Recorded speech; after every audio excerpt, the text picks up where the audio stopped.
Okay, it's weekend, it's snow raining, and wife wants me to get a bucket with a cover, because that one gets water in it.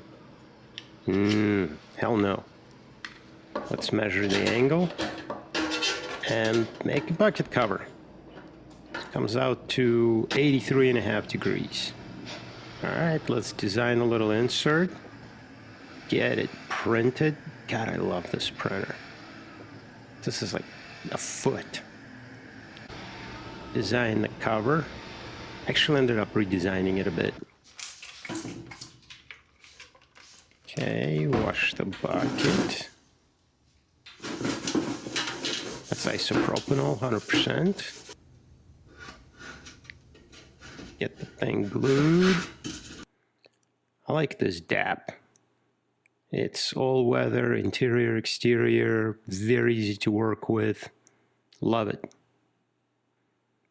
All right, get the cap printed. Put the 1/4-20 insert in. Perfectly straight. So nice.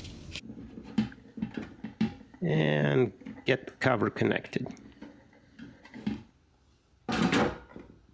Perfect fit. This is gonna be great. Pay 15 bucks for a new bucket? Hell no.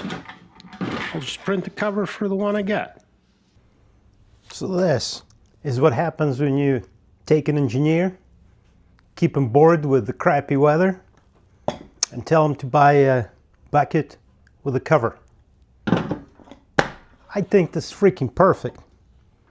White PETG, it's temperature resistant. There's no way water is getting through this. The bucket is perfect. This little lip came out really nice. I love it. And I don't think the wind is taking it off. This is a whole, almost exactly 1/2 kilogram of filament, so pound worth. It's pretty hefty. Love it. Peace, guys. See you in the next one.